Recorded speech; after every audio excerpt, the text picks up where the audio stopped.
Present by music दंगल भोजपुरी। छठ पूजा जो अपने दिल और श्रद्धा से छठ व्रत करते हैं उनकी मनोकामना छठी मैया हमेशा पूरा करते हैं।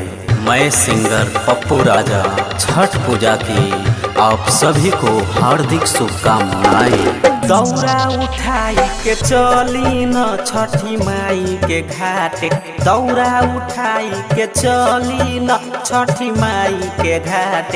हो गईल लेट अब चली न छठी माई के घाट, हो गईल लेट अब चली न छठी माई के घाट।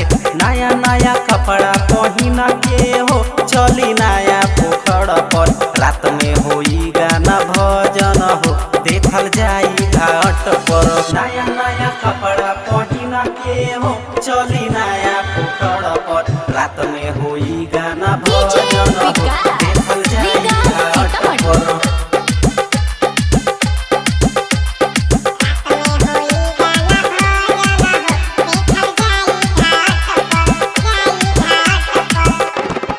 Recording by Pappu Raja.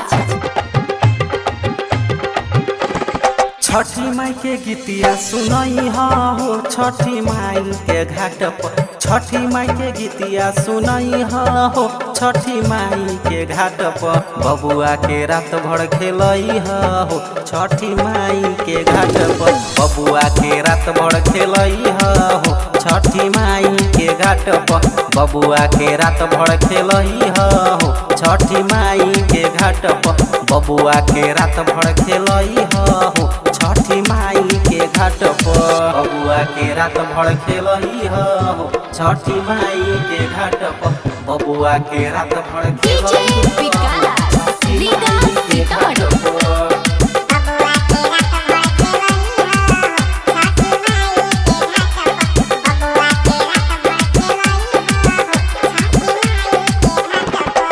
Recording by Pappu Raja.